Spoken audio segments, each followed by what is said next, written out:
Jalon Walker is the popular pick for the Panthers at 8, but is that too risky? Instead, should they be looking for a Julius Peppers, Brian Burns type? I went to that question among other listener questions right here on this weekly Friday mailbag edition of Locked On Panthers.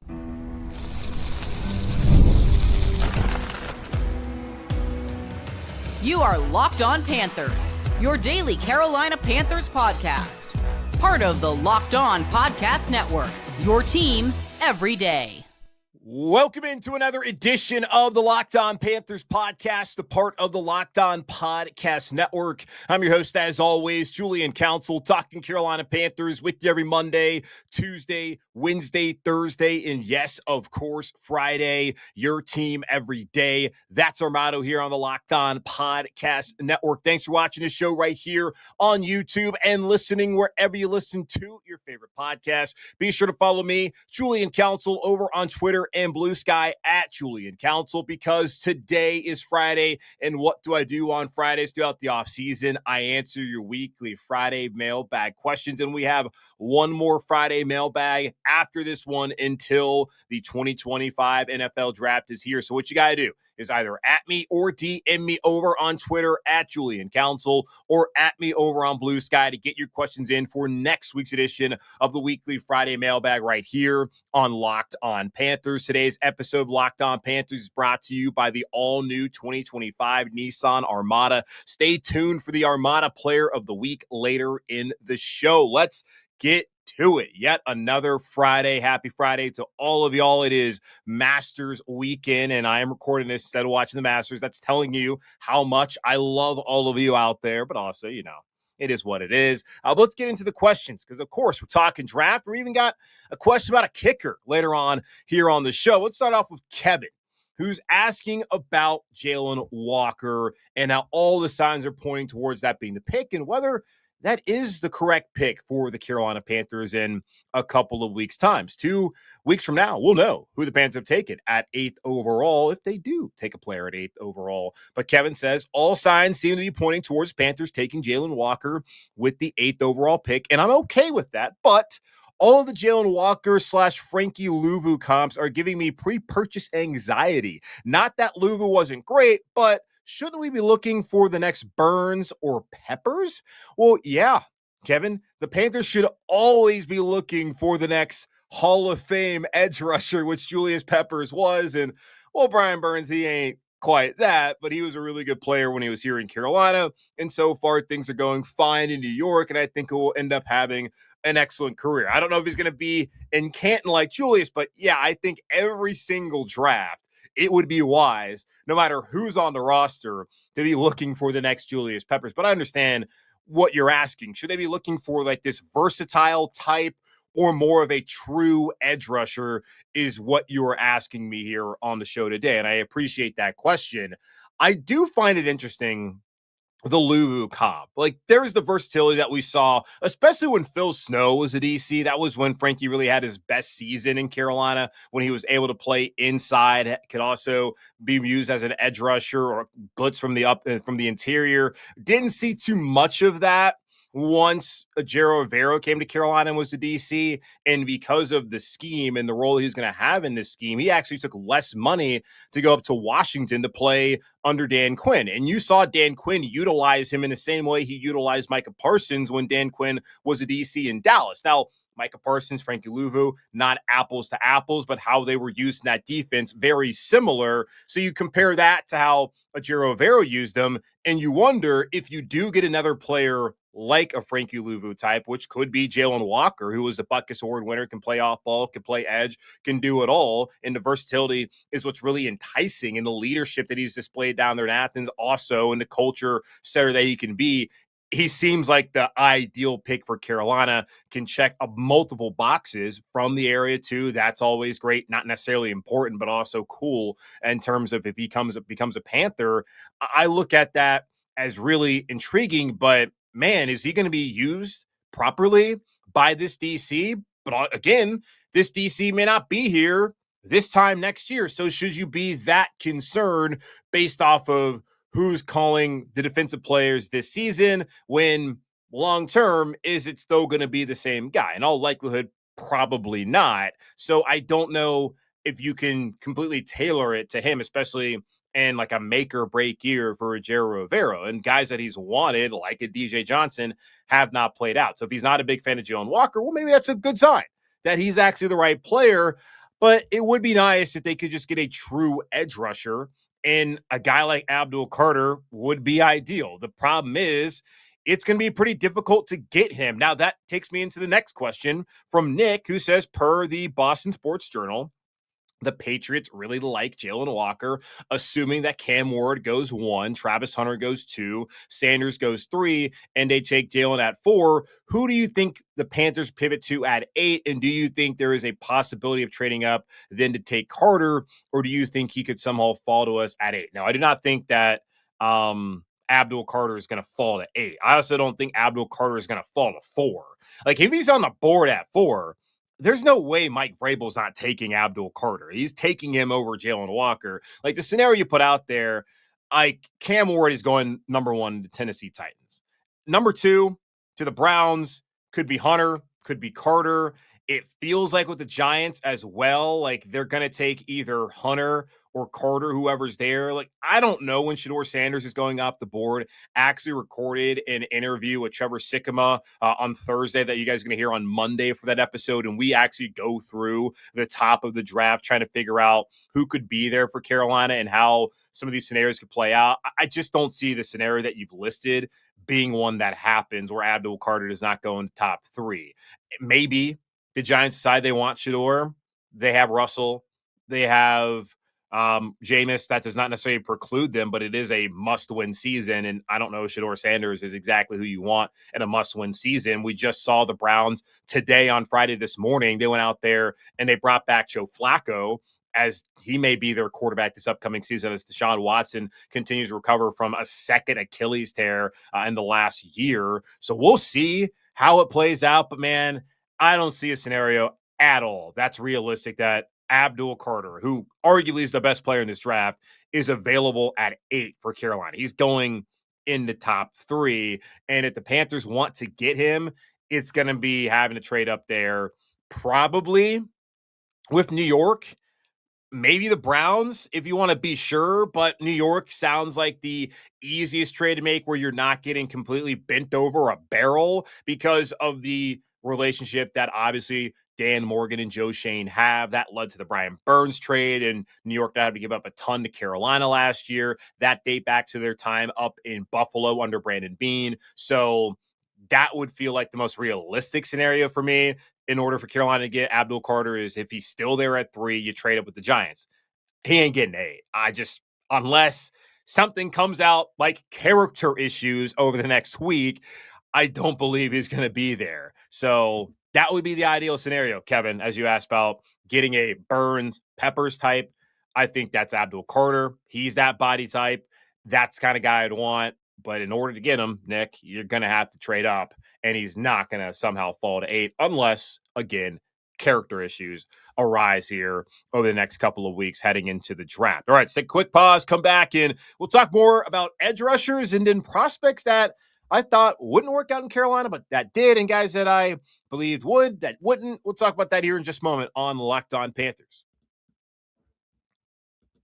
The Armada Player of the Week is brought to you by our friends at Nissan and the all-new 2025 Nissan Armada. Each week, we're taking a look at our draft prospects to pick one guy that stands apart, the guy we believe showcased the strength and power needed to push the Panthers forward as we look ahead to next season. This week's Armada and clear-cut Player of the Week is Mykel Williams from the University of Georgia. Williams' athleticism and high motor is exactly what Carolina needs at the edge rusher spot moving forward, and like the Nissan Armada, Williams conquers the field of capability and confidence. When it comes to the Nissan Armada, they say go forth and conquer, and that's exactly what I think Mykel Williams can do here. It's clear that our Player of the Week is out here ready to conquer the road ahead with confidence, just like you can in the all-new Nissan Armada or any of their outstanding vehicles. Take the Nissan Armada, Rogue, or Pathfinder and go find your next big adventure. Shop NissanUSA.com.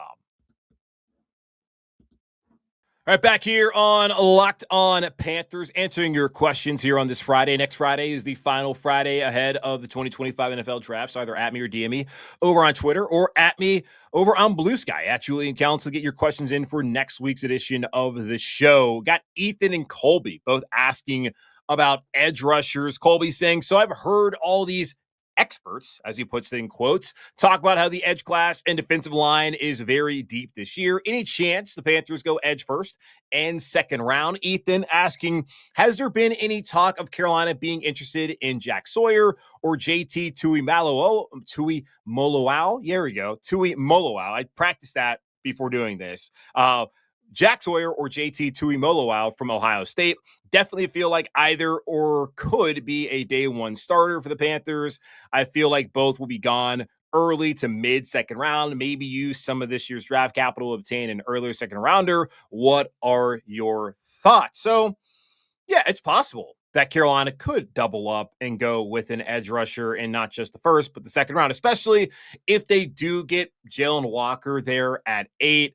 He has versatility to be able to play, as we know, off-ball linebacker, also to be able to play that edge spot. If they want to go get another young edge they feel like is more of the traditional defensive end edge body type, then in the second round, that could be a possibility. So, yes, I could see that. And you do bring up Ethan, Jack Sawyer, and JTT as two guys from the Ohio State University that were instrumental in helping them win a national championship. Certainly Sawyer, with the strip sack of Quinn Ewers that he took all the way back to the crib there in that game down in Dallas to win the Cotton Bowl and get him to the national title game. He was outstanding. And I was listening, I brought this up earlier this week. I was listening to the Ryan Russillo podcast. Love Ryan Russillo, what he used to do with Scott Van Pelt. SVP Russillo was like my favorite radio show back when I was in college. I loved working at ESPN also, where I briefly got to work on that show with Ryan when he was with Danny Cadell, but always loved what he's done. He had Bruce Feldman on recently,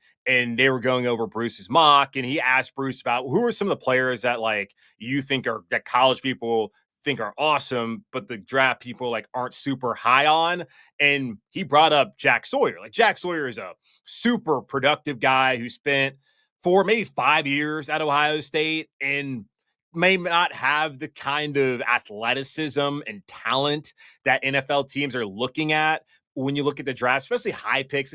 They're going off of potential. Like Shamar Stewart didn't do jack in college compared to what Jack Sawyer, no pun intended, did at Ohio State. Like those guys aren't comparable production wise, especially when you think like, okay, one guy is in another P2 conference in the Big Ten, the other's in the SEC, and a guy playing in the Big Ten where I think there's better talent in the SEC, honestly, especially when you're at Ohio State going up against everybody else, but still Sawyer produced and Stewart didn't. But it feels like Stewart's probably going in the first round, and I don't think any team's sniffing at Jack Sawyer in the first round, which is kind of crazy when you watched it, but traits, that's an important thing. And these coaches, these general managers, they believe that if they get him to their system, that they can coach him up and get him to that point where you finally get to see that production. I don't know if it's going to happen with Stewart. It possibly could. And I don't know if Jack Sawyer, who might have been highly productive at Ohio State, if he's going to continue to do that in the NFL. But I'm probably willing to bet more on him producing than I am at Stewart producing, especially if it means I got to give up a first round pick to get Stewart. If it's a second rounder, especially at 57, all right, I'm fine going with Jack Sawyer or even with JTT. And I don't know what the issue there with JTT is. I looked at what those guys did the last couple of years, and they were studs. They were unblockable, yes, at the collegiate level, and not all those guys are going to be pros. But you saw when they did have the big games and against Texas, and I mentioned this with Michael Williams, also Jalon Walker, they ate. Well, when it mattered most, Jack Sawyer ate against a Texas offensive line with 2 tackles who are both going to be drafted. One in Kelvin Banks, who's going the first round, another in Cam Williams, who probably should still be in Austin, but likely going to be a day 2 pick coming up here.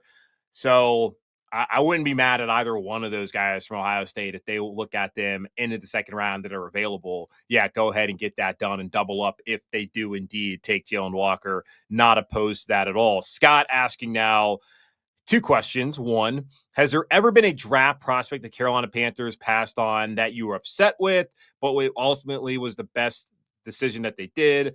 he said his would be Isaiah Simmons from Clemson back during the 2020 draft.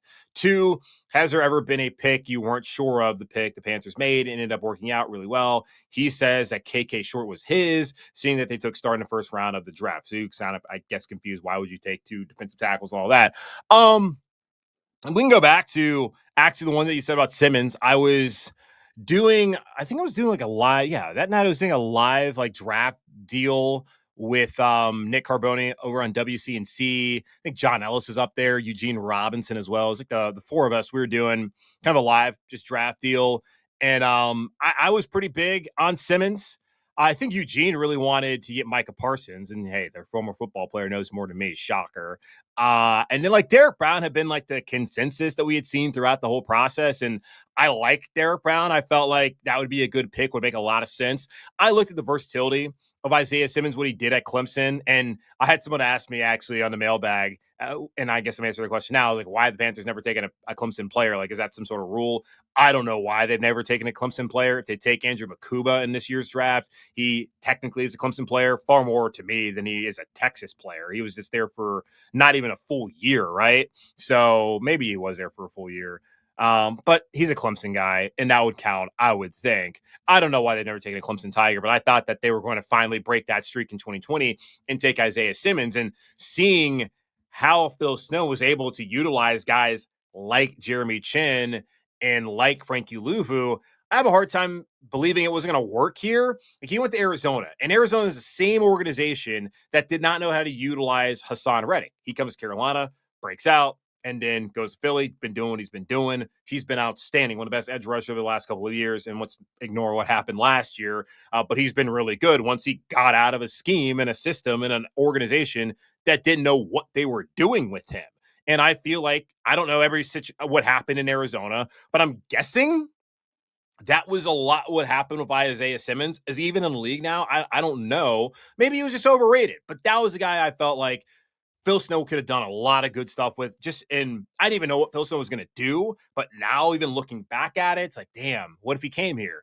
But I didn't care that they didn't get him after they drafted Jeremy Chin, because there was a talk about Jeremy Chin could do a lot of the same things that maybe Isaiah Simmons could do, and it's worked out for Chin. It worked out when Phil Snow was here. It didn't work out when Ajero Rivera was here, and then it worked out for him fine in Washington. Now he's with the Raiders. So I guess that would have been a guy who I really wanted, but it didn't work out. But it worked out for the best because Carolina got Derrick Brown and they ended up getting Jeremy Chin. And I do think it probably would have worked out fine had they gotten Isaiah Simmons.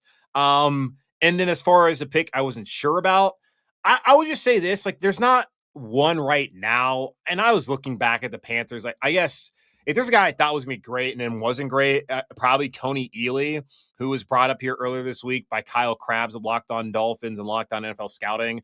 Back when, like, it was 2014, second round pick, went 60th overall out of Mizzou.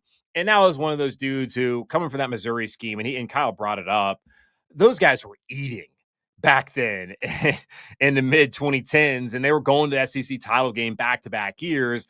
I wanted a piece of that, and it didn't work out outside of Super Bowl 50, and that was not enough to help the Panthers win that day, unfortunately, but he did not pan out. I would say if Xavier Legette, who wasn't the biggest fan of as far as taking him in the first round, like, I don't right now even still believe he's going to be that wide receiver 1. Obviously, Dave knows more than me, that being Dave Canales, and I'm hoping that it does work out. And if it does, like, I'll be like, yeah, I was wrong. And I don't really care if I'm me being wrong means the Panthers got something right and the player's excelling. Okay, cool, whatever. I'll have egg on my face. Like, it's not that big of a deal. So if he pans out to truly be a true wide receiver 1 in terms of like a top 10 receiver, which I don't think DJ Moore was, but if he can be a top 10 receiver and like actually be an upgrade over what DJ was in Carolina, even though I think DJ was good, but he's not a top 10 guy, then great. Like, that would be one I could point to as like, oh, I didn't think that was going to work out to what they expected, and it did.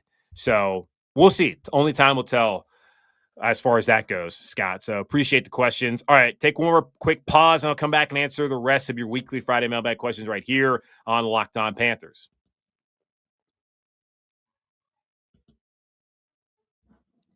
All right, back here on a Locked On Panthers. A couple more questions here on this weekly Friday mailbag edition of the show. Again, either at me or DM me on Twitter or at me on Blue Sky to get your questions in for next week's edition of the show, the final mailbag before the 2025 NFL Draft up in Green Bay, Wisconsin. Got Douglas now asking, should the Panthers sign my favorite kicker, Matt Gay? He was just released by the Colts. Yes, he was on Thursday. And why is Matt Gay your favorite kicker, Douglas? Let me know.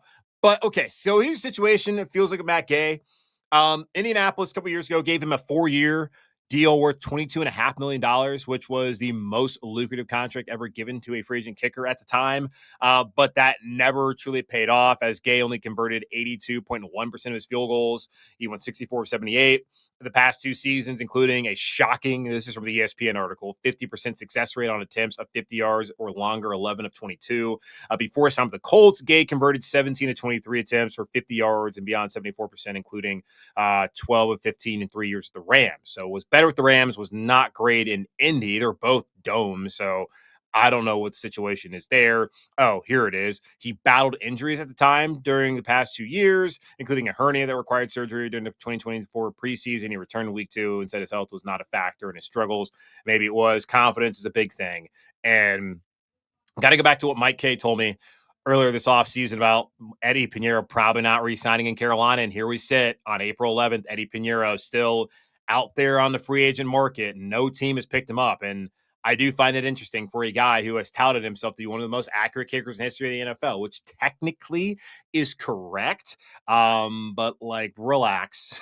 We get it. Relax, though. He's still available. Maybe Carolina pivots there. Maybe they go to Matt Gay and try to go get him if he is healthy. He's 31, so still young enough. I wouldn't be opposed to it, but I get the feeling that this is still an organization that wants to go out there and get a rookie and get a younger kicker who's not going to cost him a ton. And maybe Gay at this point in time is not going to cost him a lot either. And he does have Rams ties, and are certainly Rams staffers on this roster right now who could bring him here. So I would say maybe keep your eye on all of that, Douglas. So appreciate the question. Addison asks, what would be your ideal position group to target in round 2, assuming the Panthers take Jalon Walker at 8? This corner class seems very weak after the first 2 rounds, but league sources claim we are going to take an offensive weapon in the early rounds of the draft. I answered earlier that I would be cool if they took Jack Sawyer or JT Tuimoloau there in the second round. And I wouldn't be my preference. Like, I wouldn't be against it, because I look at the edge rusher group and I'm underwhelmed right now. It's better than it was last year because they added Pat Jones, but he is a jag, just a guy. So you got Pat Jones in there. You got Jadeveon Clowney coming back for another season, which I do think with a continuity is a good thing. DJ Wooden fully healthy, I do think can be a solid player for Carolina. But adding to it twice, not that bad. I would probably prefer like a corner or a wide receiver, in particular, like a slot wide receiver, to be a replacement to Adam Thielen if they're going to take somebody there at 57. Maybe corner is my preferred, because I do need another outside guy. I know they have a Caleb Evans and Shamar Bartholomew, guys that they do like. I think in particular, Evans is the guy that they really think could help them out, and we'll see how that plays out. And Mike Jackson, he's going to be starting again opposite of JC this upcoming season. He's under contract for the next 2 years. But it really depends on how does he play this season, and does he keep that job moving forward. But they could look to add another corner there in the second round. So I think that corner and receiver are probably the 2 spots. Safety would be another one. So those are the 3 that I'm really looking at. Maybe safety probably makes the most sense, actually. Yeah, safety, because they do need a starter. So safety, I'd actually say that would be the top one. And then either corner or receiver, because whoever comes in, they're going to be backups more likely than not at those spots. So safety, that's what they should be targeting, in my opinion, there in round 2 at 57th overall. Final question comes from Pat. Pat asks, what if the Panthers traded their 8th overall pick and a 3rd round pick for Trey Hendrickson and the Bengals first, and with the new first round draft pick, they take Emeka Egbuka from the Ohio State to be a young target for Bryce Young? Okay, so I had another person hit me up, and I'm going through my DMs right now over on Twitter. I had another person hit me up about the whole situation of whether the Panthers are going to go get Trey Hendrickson, and it was somebody from Bleacher Report, they did a mock or whatever. And I someone also, like, I got tagged in this and I looked at it. I was like, okay, cool. It's just a mock draft. Yeah, here we go. They put a mock draft out there because I think it's the exact scenario that this person's asking me. Yeah. So who is the Bleacher Report dude? Mike Masala. He's Sporting News, excuse me. I don't know who Mike Masala is, quite honestly. But he just made a mock draft, and the details were the Bengals send Trey Hendrickson and their first round pick, 17 overall, to the Panthers for number 8 and for their third round pick. I don't know if that is like a real thing. To me, it looks like just a dude who made a mock draft and someone on Twitter who is a Panthers fan aggregated it as if it was like a real report, which it's not. It's just a mock draft. And Mike Masala making a mock draft. And this is like truly, to all due respect, like to Mike Masala, I'm sure he works hard and all that. Him making a mock draft with that is not the same as Daniel Jeremiah doing it, or Mel Kiper Jr. doing it, or Todd McShay doing it, Matt Miller, Jordan Reed. I don't think he's any of those guys.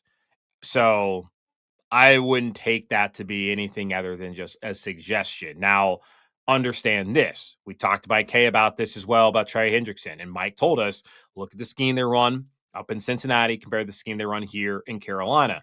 Trey Hendrickson has been a guy who's been putting his hand in the dirt, been more wide 9. He's not been standing up as an outside linebacker, been a completely different scheme. And at this point in time in his career, does he want to change his technique and what he does? And Mike questioned whether he would be a scheme fit here in Carolina. So with that understanding, I don't know if that is actually going to happen. I think looking at what Cincinnati's done over the last couple of weeks, that he'll resign in Cincinnati. But the closer we get to the draft, the more realistic it is that Cincinnati probably trades him away, probably on draft night, and washes their hands of him, especially if there's a team out there that wanted to get a young edge rusher. It did not work out for them. Like if Carolina gets up there and like Jalon Walker's gone, Abdul Carter's certainly going to be gone. If those two guys are gone and they look as like, okay, man, well, we didn't get who we wanted and we can figure it out with Trey, then maybe that happens.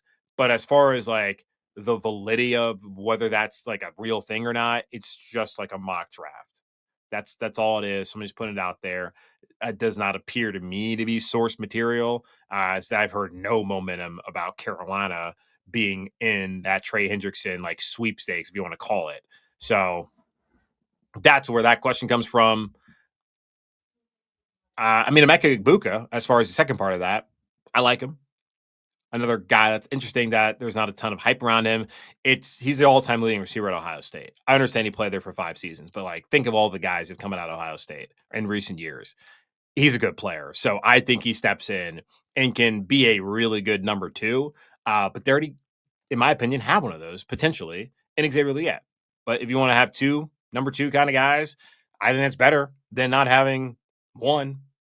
So we'll see how it works out here with all of that. But it's going to wrap up this edition of the Locked On Panthers podcast, part of Locked On Podcast Network, hosted by yours truly, Julian Council. Again, y'all subscribe or follow the show for free over on YouTube or wherever you listen to your favorite podcast. And be sure to follow me, Julian Council, over on Twitter and Blue Sky at Julian Council, where I'm back next week answering your weekly Friday mailbag questions, either at me or DM me on Twitter or at me over on Blue Sky to get those questions into me right now. In the meantime, be safe, be happy, be whole as always. Keep pounding, and I'll talk to y'all on Monday as we'll be joined by PFF's lead NFL draft analyst, Trevor Sikkema.